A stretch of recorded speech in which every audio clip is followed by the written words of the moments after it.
সংবাদের জেরে রাস্তা সংস্কারের আশ্বাস শাসক দলীয় নেতৃত্বদের। ঘটনার বিবরণে জানা যায় যে বৃহস্পতিবার সকালে ধর্মনগরস্থিত পদ্মপুর তিলতই রোডে ঘটে যায় যান দুর্ঘটনাকে কেন্দ্র করে স্থানীয় সংবাদ মাধ্যমে প্রশাসনিক ব্যর্থতাকে দায়বদ্ধ করে সংবাদ পরিবেশিত হয়। জানা গেছে শিববাড়ি এলাকার বাসিন্দা বিধানভূষণ চক্রবর্তী বাইকে চেপে ব্যক্তিগত কাজে ওই রাস্তা দিয়ে যাবার পথে রাস্তার গর্তে পড়ে বাইক দুর্ঘটনায় গুরুতর আহত হন। এতে ওর বাঁ হাত ভেঙে যায় এবং সারা শরীরে আঘাতপ্রাপ্ত হয়। এই খবর ছড়িয়ে পড়তেই স্থানীয় এলাকার লোকজন অভিযোগ করে জানায় ওই এলাকার রাস্তাগুলো বহুদিন যাবৎ বেহাল দশায় পড়ে থাকলেও প্রশাসনকে একাধিকবার জানানো সত্ত্বেও কার্যত কোনো পদক্ষেপ গ্রহণ করতে দেখা যায়নি। এরই পরিপ্রেক্ষিতে স্থানীয় সংবাদ মাধ্যমে বিষয়টি নিয়ে সংবাদ প্রকাশিত হবার পরপরই প্রশাসনিক তৎপরতায় রাস্তাটি সংস্কারে হাত দেয় সংশ্লিষ্ট দপ্তর।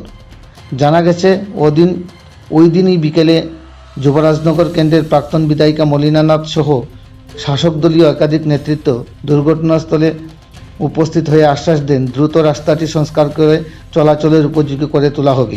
স্থানীয় সূত্রের খবর, ওই দিনই সন্ধ্যা থেকে রাস্তা সংস্কারে কাজে হাত দেয় কর্তৃপক্ষ। শাসক দলের তরফে জানানো হয়েছে জনগণের নিরাপত্তা এবং যাতায়াতের সুবিধা নিশ্চিত করতেই সংশ্লিষ্ট দপ্তরকে জরুরিকালীন ভিত্তিতে পদক্ষেপের নির্দেশ দেওয়া হয়েছে। ধর্মনগর থেকে নিজস্ব প্রতিনিধি রিপোর্ট, শ্যামলী ত্রিপুরা। সবাইকে নমস্কার। অ্যাকচুয়ালি আমাদের এই যে রাস্তাটা তো কিছুদিন ধরেই এটা এক গর্ত ছিল, তো সেই হিসেবে আমি কিন্তু বারবার আমাদের পিডাব্লিউডির যিনি এসডিও সাহেব আছেন ওনার সাথে কথা বলেছি। গত দুদিন ধরে প্রচণ্ড বৃষ্টি এবং অনেকগুলো গাড়ি এখানে আটকে ছিল। আমার এই দিদি এখানে পাশাপাশি থেকে ফোন করেছেন আমাকে, তো আমি যথাযথ আমার প্রত্যেকটা ডিপার্টমেন্টের সাথে কথা বলেছি এবং যতটুকু সম্ভব ওনারাও কিন্তু প্রচণ্ড সহযোগিতা করেছেন। আমি দেখেছি যে বোল্ডার সহ এই সমস্ত জায়গাতে এনেছি এবং আপনারা দেখবেন এখানে ইটগুলো যে আছে এখানে প্রায় ডাবল লেয়ার লাগানো হয়েছে এবং বড় বড় পাথর এনে এই জায়গাটা দেওয়া হয়েছে। তার কারণ এখানে যে অবস্থা আছে দুদিকে কিন্তু জলা এবং জলা থাকার কারণে কাজ করার পরেও বারবার ওভারলোড গাড়ি এদিকে যাচ্ছে, যেহেতু ধর্মনগরের যে ব্রিজটা আছে আমাদের সেই ব্রিজটা ভাঙার কারণে এবং এইদিকে পুরো গাড়িগুলোকেই যেতে হচ্ছে। তো সেই জন্য আমরা দেখতে পাচ্ছি যে অনেকগুলো জায়গা আছে যেগুলো একদম দেবে জলাকীর্ণ হয়ে আছে। এখানে আমাদের ওয়াটার রিসোর্সের একটা সাপ্লাই আছে, তো সেই সাপ্লাইতে গেলে আপনি দেখবেন যে এক বছর যাবত যতদিন ধরে এই সাপ্লাইটা আছে ততদিন ধরে ওভারফ্লো হচ্ছে এবং ওভারফ্লো হওয়ার জন্য এই পুরো এলাকাটা কিন্তু জলাকীর্ণ।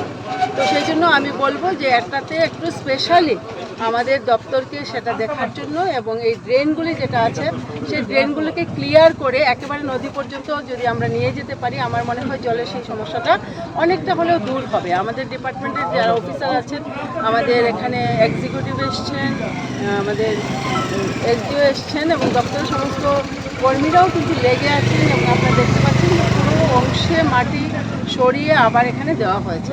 তো আমি মনে করি যে তৎপরতার সাথে কাজ করছেন আমাদের ডিপার্টমেন্ট এবং আমিও মনে করি আমাদের গ্রামবাসীরা অনেক সহযোগিতা করেছেন।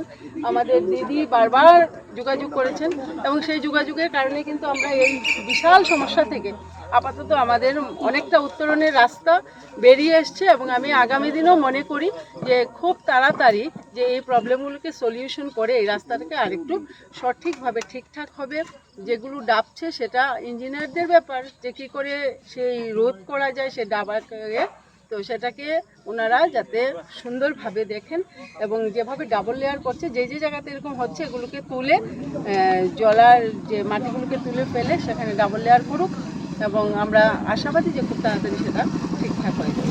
ম্যাডাম, আমরা সকালবেলা দেখতে পেলাম একটা অ্যাক্সিডেন্ট হয়েছে, তখন আমরা হাসপাতালে গেলাম। এখানে যারা তাদের এইটাই দাম, এই রাস্তাটা খুবই খারাপ, চলতে চলতে করে হাত ভেঙে গেছে। তাদের উদ্দেশ্যে আপনি কি বলবেন ম্যাডাম?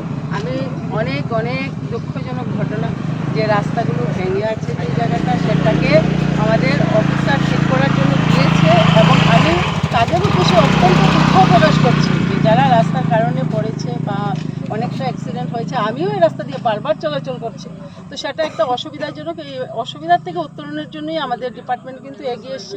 তো তাদেরও আমি ধন্যবাদ জানাই যে তৎপরতার সাথে ওনারা এসছেন, কারণ অনেক জায়গায় অনেক দিন ধরে রাস্তা বন্ধ থাকে, কিন্তু আমাদের ডিপার্টমেন্টের সহযোগিতায় কিন্তু আমরা কালকে রাত্রেও ওনারা প্রায় 10টা 11টার সময় পর্যন্ত বাজার ছিল কিন্তু এখানে।